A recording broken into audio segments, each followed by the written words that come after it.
Hey Downtown Van. Hey Downtown Van. Hey Downtown Van. Hey Downtown Van. Hey Downtown Van. Hey Downtown Van. You're listening to Hey Downtown Van, hosted by the Downtown Vancouver BIA. Hey Downtown Van, welcome to Season 2. I am your host, Sofia Laratta, and as you can tell, we are now filming the podcast, which is really exciting. Our first guest of Season 2 is Neesha Hothi from the JUNOS Hosting Committee, and we're really excited to have this conversation, and we really hope you enjoy it. So let's get into it.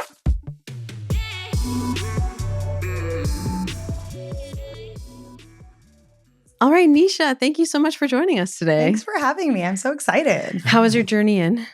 My journey was good. Short drive. I'm not that far away, but I'm really excited. I've never been to your offices before. Yeah, we're excited to have you.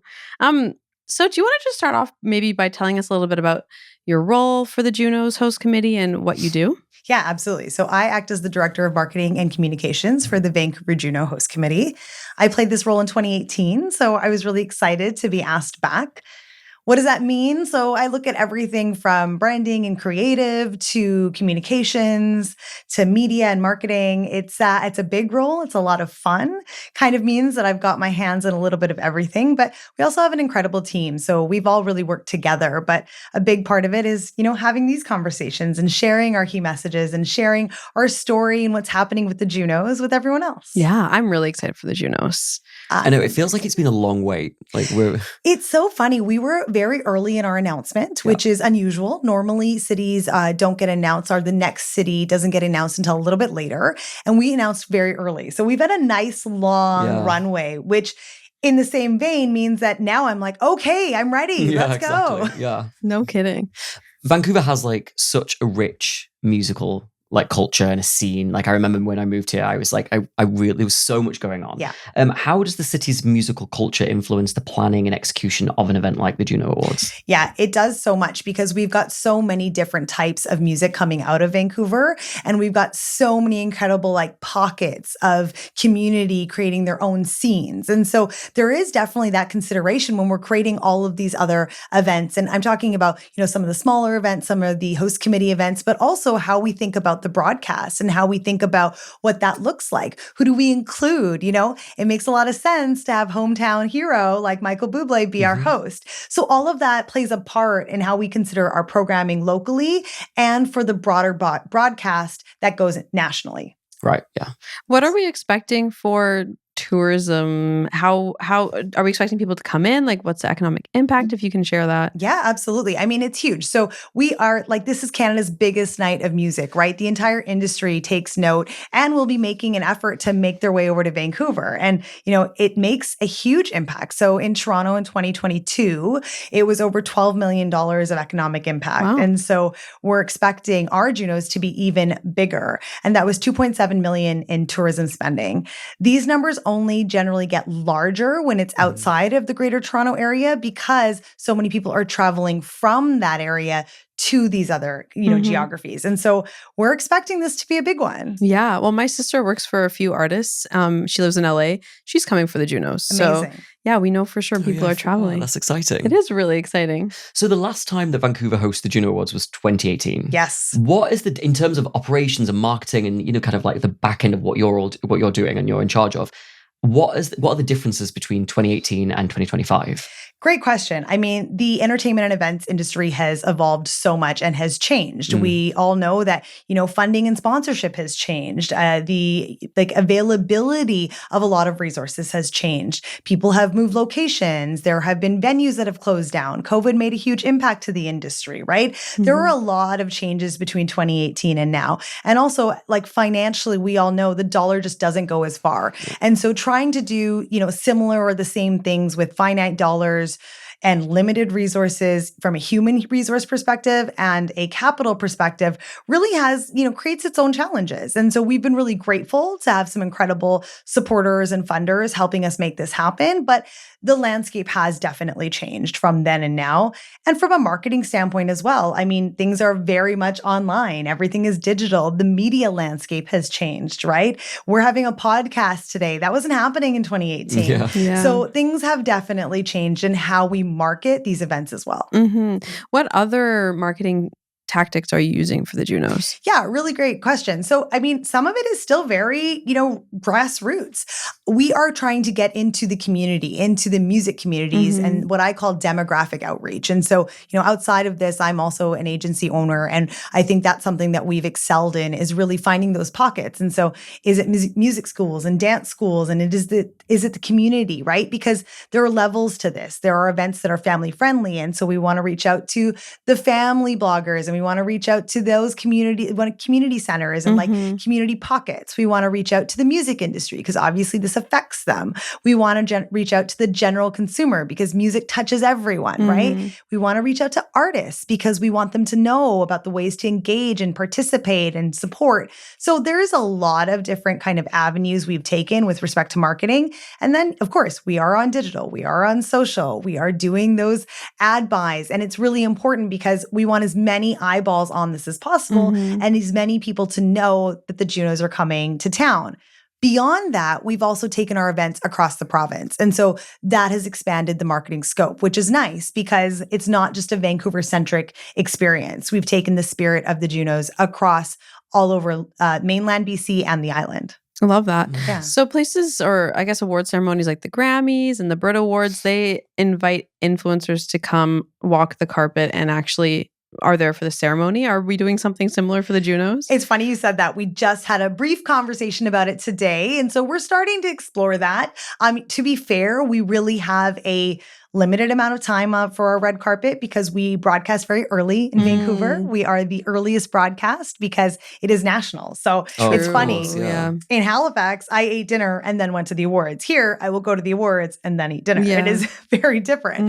And so we also want to prioritize our artists, our nominees. We want to prioritize our partners, our teams. And so all of that gets said and done. And now we are exploring some influencer opportunities. It is a digital world, as we talked about. So, there'll be some fun things there. And we're also looking at perhaps having some local influencers come to our set reveal, which is the moment that you get to see the actual JUNO stage. Ooh, exciting. That's exciting. That is really exciting. I love that. So as we talked about, the JUNOs are going to bring people from across Canada, maybe even from California or other states. How have the local businesses and community organizations been involved in this year's event? Yeah, absolutely. Another really great question. And so one of the things we're currently working on right now is a restaurant program, a hospitality program. We've seen this before. We've seen it with other big events. Most recently, the Grey Cup is a great example. And so the BC Restaurant and Food Services Association has been working with us on getting that out, as have you. So we're excited about that. We've had a lot of great partnerships. One of our partnerships in our community safety program is with the Wish Drop-In Center. As we know, the downtown east side is really struggling right now. A lot of the women's shelters and drop-in centers are, struggling financially. They are having to close down. So we are working with Wish to not only raise some funds for them, but also are doing a music therapy session with them for the women that come to their shelter, which is fantastic. Super excited. So great. Yeah, really great initiative. Really excited about that one. Good Night Out Vancouver has been a great supporter. Yep. They've worked with all of our venues, are working with Wish, really making sure that we have best practices in place for safe experiences for all of our event attendees. That's a really nice partnership.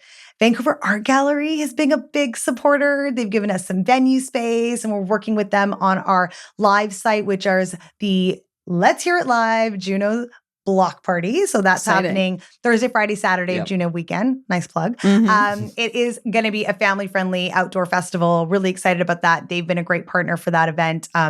We have so many incredible partners that I really think that if someone wants to be involved or wanted to be involved, there is a way. Yeah. How long have the JUNOs been running? Oh, that's a great question. I don't know the answer to that one. That's a really good question. I mean, I know that the last few times they were in Vancouver, so 2018 and 2009 before that, right before the Olympics. And that's as far back as I remember here. But I'm not sure. But long, I know it's not a short run. Yeah, no, I'm going to look it up. I'm very curious. There's so many different organizations and there's so much collaboration that goes into the JUNO Awards. Has there been any particular collaboration or particular sponsorship piece that's been pivotal to the success of this year? I mean, I would have to say people like yourselves, I would say that our founding partners have really been they've been vital. Without their support, this wouldn't have happened. We wouldn't have been able to bring the Junos back to Vancouver this year. And so, it's the province of BC, it's Creative BC, Music BC, Destination Vancouver, huge part, Downtown Van, the City of Surrey, and the City of Vancouver. These partners have been vital in making the Junos come back to Vancouver and the rest of the province in all of our experiences. Well, you guys, before we started recording, you were talking about a bidding system, and how does that all work? Yeah. So if a city wants to have the Junos come to their geography, you actually put in a bid. And so you are kind of explaining, saying, hey, we're ready for you. We've sorted out our funding. We've got the support. We've got the infrastructure. Here are the venues that could handle all of the events that need to happen. Because essentially, there are a number of events through Juno Week that are going to happen every time. And so you need to have the right infrastructure in your city from a venue standpoint to make sure you can support that. So that's one part of it. The other part of it is absolutely the funding, because there is, a lift financially to take care of all of that is required to make sure you can host an event. This is not just specific to the Junos. This happens with many traveling event IPs. And so it's quite a normal process for those types of events. Very cool. It's so nice to hear how many organizations rally together for events like this. I think obviously we always talk about the kind of the narrative of no fun city. It's obviously simply not true. And when you're working for the BIA or Destination Vancouver or the city, there's so much in the pipeline that's coming up, and how many organizations come together to help support it and lift it and make it happen in the city. Absolutely. I mean, I would even say on our advisory committee and beyond, people who've just been there to support us. I mean, Sport Hosting Vancouver, fantastic partnership. We worked with them for Rugby Sevens. We worked with the Grey Cup Festival. They were fantastic. BC Place and their team have been great, in finding avenues for us to do more. I think that there are just so many relationships that we've been able to, knock on their doors and ask for support and kind of just share and say, hey, juniors are coming. What can we do to really get into the community and share the message? And some of these, event partnerships have been some of the most successful and the most fun. At Grey Cup Festival, we were able to set up and have hundreds of people, including many students, because they were busing them in for the festival during school hours to come hold a Juno for the first time. So and that's great. It's such an amazing experience. And, CBC, a great media partner of ours, also the broadcaster for the Junos, they were also doing this at some of their events. So, you came in, you had an opportunity to hold the Juno, share your acceptance speech, that whole kind of idea. And honestly, Rugby Sevens, we set up an entire suite with the awards and the backdrops, and people were just having a great time. We all wore our Canadiana. So Cute. I was, oh my God, who did I go as? I was Avril Lavigne. Oh, classic. And then our friend Michelle from Sport Hosting Vancouver was Shania Twain. And Michelle Collins. Oh, yeah. Yeah, Sorry, yeah. Michelle Collins. Yeah. And so we were all just having such a great time. And that suite was the most fun I've had at Rugby Sevens, and I've been many times. So it was so much fun. I love that. I also love the restaurant program that you're working on as well. I think something that Vancouver is doing better at now is getting our businesses involved. But we saw it with the Grey Cup. It was really successful with the Paint the Town Orange campaign. And I think our restaurants will be really excited to participate. Absolutely. And so many of our restaurants also, do have a live music program or are doing things to ensure there is entertainment in their space. And so we are moving away from no fun city. Absolutely. Yeah. I think that there are a lot of people in the industry and in the community who drive that, who are really saying, no, we're going to bring some great experiences to this city. We are ready for it. We are eager for it. We're excited. And I think that shows when the businesses show up in these experiences. Yeah, for absolutely. sure. Well, you mentioned that there's going to be a lot of events leading up to the big ceremony on March 30th. Can you talk a little bit about them? Yeah, absolutely. So Juno Week is essentially March 27th to March 30th. There have been events happening all the way through, but let's just talk about March because we could be here for a while. So in March, we have our entire Let's Hear It BC Juno tour happening. So this weekend it'll start. And so all over British Columbia, Terrace, Prince George, Kelowna, Surrey, Victoria, and Nanaimo. So Oh my gosh. all of these cities are Fun. having free concerts. Oh. And they include Juno nominee headliners. Like, it is such an incredible opportunity. So if you hear this and your city is having an event, make sure you get yourself there. And then we get to the week of, and we're in Vancouver and we've got all these events. So Songwriters Circle is happening on the Friday night, which is one of my favorite events. It is such a unique experience to listen to singer-songwriters talk about how they came to, how did they come up with this song? How did they collaborate with this partner? But there are also a few of them on the stage who are kind of having a bit of a jam session right there. Cool. They might just, do something together in front of you that's never been done before. They might, share a song acoustically. It's a very raw, intimate conversation with some music and collaborations that you don't expect. So definitely one of my favorites. The other is our free festival site happening Thursday, Friday, Saturday. So March 27th, 28th, 29th at the Vancouver Art Gallery on both the North and South Plaza. So 3 days of programming, Juno nominees, local BC talent, incredible free festival, family friendly. There'll be a huge tent on the north side with our TD stage. You will get to see all of these incredible acts, including Junior Junos happening early on Saturday morning from 11 to 12. So stroller parking, bring your strollers, have a great time. And then on the south side, we've got an incredible vendor marketplace. And so we have Indigenous vendors, we have some incredible vintage night market vendors, we've got food vendors, a lot of cool activations from our partners.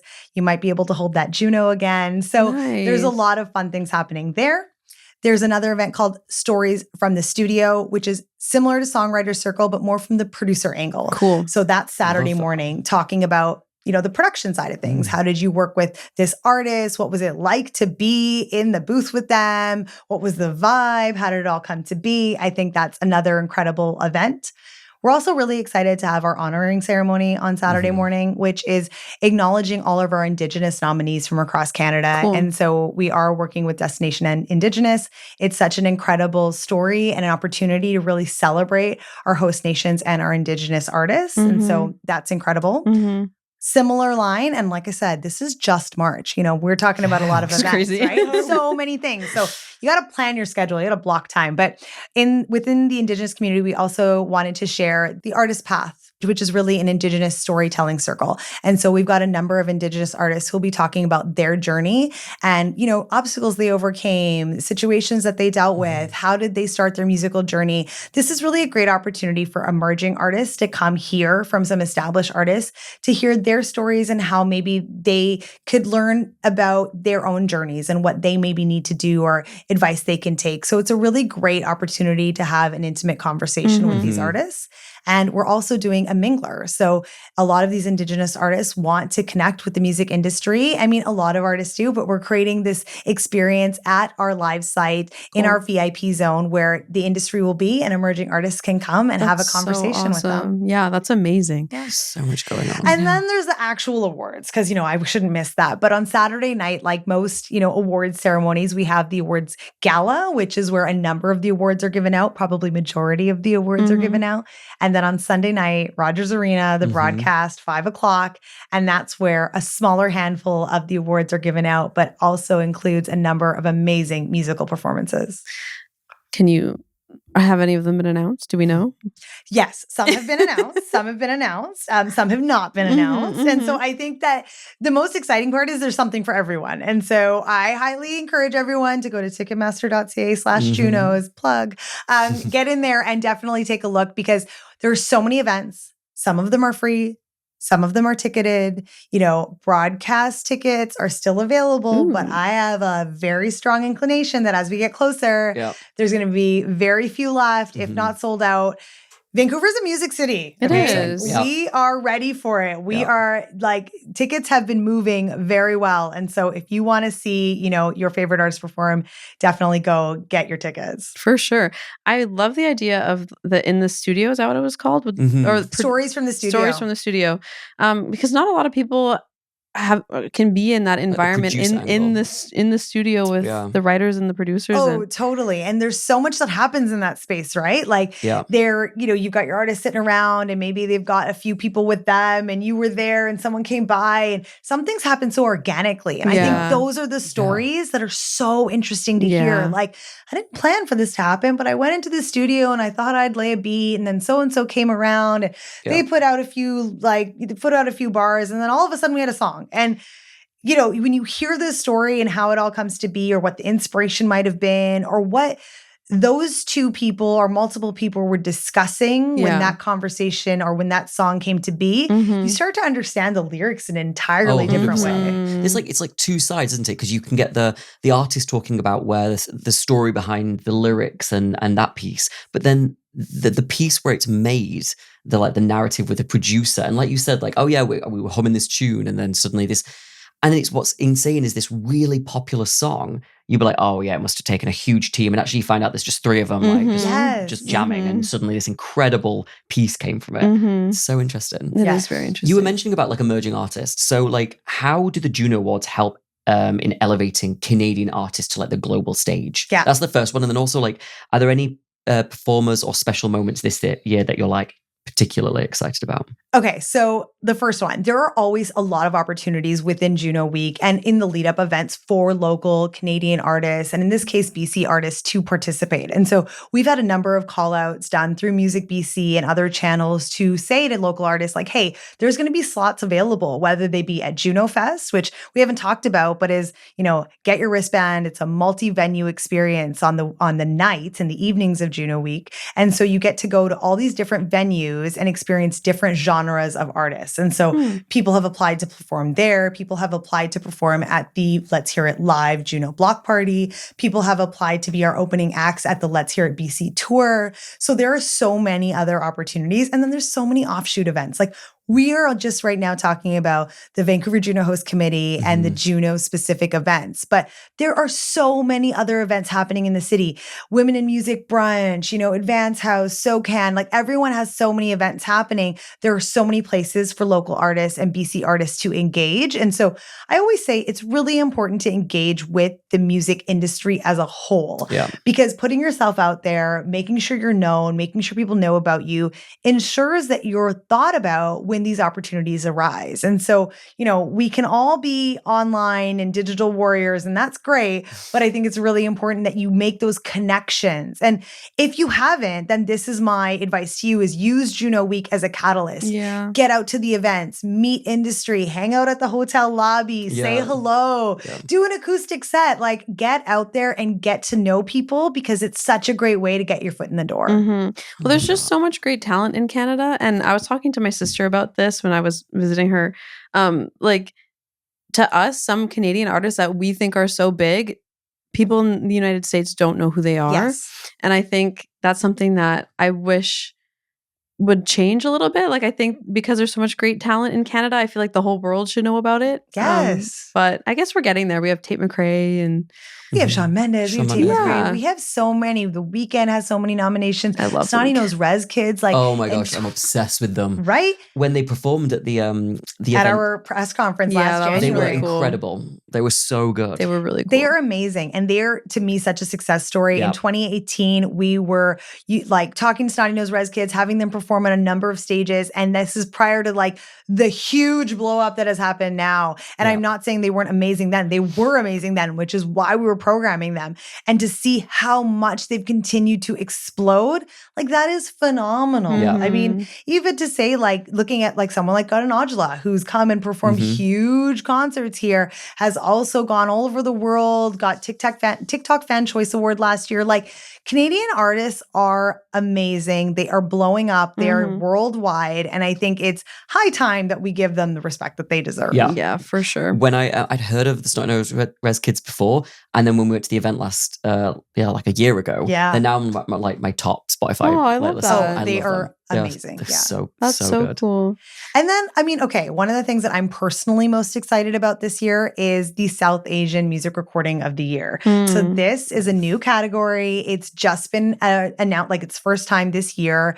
And honestly, BC right now is the epicenter of South Asian music. And I'm super excited to see this happen because there's so much talent coming out of BC, like more than anywhere else in the world right now. And I definitely want to see who wins this award. I want to see who performs. I want to see what's happening because this is such a great opportunity for us to really highlight what's happening in a niche scene here in BC. Yeah, that's so cool. It is. Sum 41 is being inducted into the Canadian Music Hall of Fame. Yeah. And they have a special something? They have a special performance as their last real performance. And this is the closeout. Wow. And so Sum 41 is getting honored. And if you are in that room, which is again why I'm saying get those tickets, this is officially their kind of final performance. And it's happening at the Juno Awards. So looking beyond just this year, what are you looking forward to for the Junos in the future? And do you think it'll ever come back to Vancouver? Oh, it's absolutely coming back to Vancouver. I always hope that it comes back sooner versus than later, right? Because 2009 to 2018 was quite some time, right? That was a big gap. This has been a shorter gap. I'd love to see them coming here, a little bit sooner than a decade and making sure that we have that experience. Again, for our music community, because like I said, Vancouver is a music city. We're ready for it. We have so many pockets of music that are coming out of BC that need to be elevated and need to be recognized. And so that's part of it. The other is that we are really excited. Let's Hear It was a brand and an idea that came out of 2018. Music BC and Lindsay McPherson have been incredible stewards of this idea and this concept and supporting emerging artists through their Let's Hear It showcase for all of these years. We've now used it at this Juno Awards, and now it's kind of what's next. We have a few legacy projects that we're trying to work on. One of the things that we're really proud of, and International Women's Day, we were able to work with the city of Vancouver to launch the Women Behind the Sound Day. And so that happened on February 25th. And we honored a number of women locally who work in the music industry and really are helping elevate and, promote the industry locally. And so that was a really incredible experience. But there are other legacy projects that'll come out and we'll hear more about those in coming weeks. Awesome. Very exciting. So someone's like either listening or watching this for the first time, they knew the Juno Awards were coming. We've obviously spoken about there's so much going on beyond just the awards themselves. Yeah. If you were to pick a few of the different events being like, you need to just do this. You need to go to this event, see this. This is how you interact with the Juno Awards this year. What would you suggest? Come downtown. Yep. Get to the Let's Hear It live Juno block party. It's 3 days. You can find the time over Thursday night. And that's at the North Plaza, South Plaza? Yeah, North Plaza, like the South best Plaza. place ever to have an event. So like with the whole skyscrapers around you. Like skyscrapers, Vancouver skyscrapers. But it's like skyscrapers. It's totally skyscrapers. But I just feel like it's like such an urban jungle. Yes. It's so cool. It's right in the heart of downtown. Like if you're coming with your family, with kids, there's food close by. You can pop into the mall if you need to. Everything is right there. So definitely come to the festival site. So you've got Thursday night, Friday night, all day Saturday. That is a must do. I would say get into one of our restaurant partner programs, go somewhere, have a cocktail, have a meal, experience the hustle and bustle of the city when all of this energy is there. Go listen to some live music. If you're an evening person and you want to go out to the bars and the clubs, get yourself a Juno Fest wristband because you're going to go to some different venues. You're going to hear some artists you've never heard before, and you're going to be introduced to something that you're going to fall in love with. Prime example, you got to see Snotty Nose Rez Kids last year. You fell in love.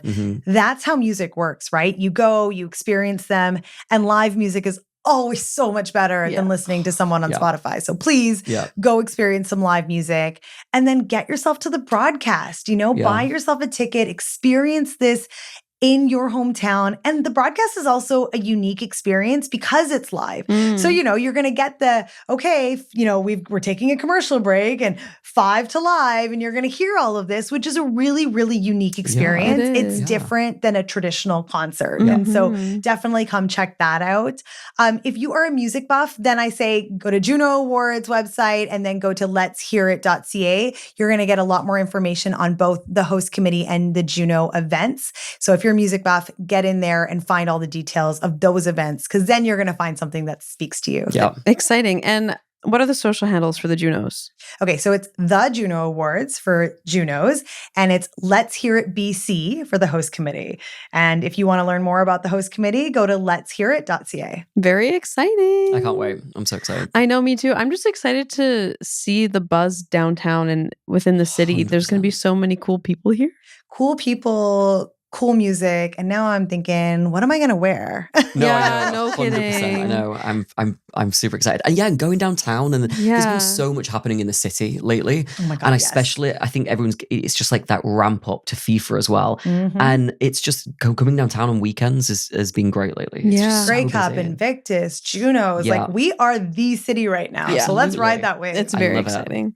I mean, you don't have to tell me, but if the weekend is coming, like maybe I should buy like some cute outfits. And just you can to- tell me if Shawn Mendes is coming, and then like Okay, so when the cameras go off, I'll do a little whispering. Amazing, Love it. amazing. Well, Neesha, thank you so much for joining Thank us. you. Thanks so much for having me. This is so much fun, and I hope to see you both at the Junos. Absolutely.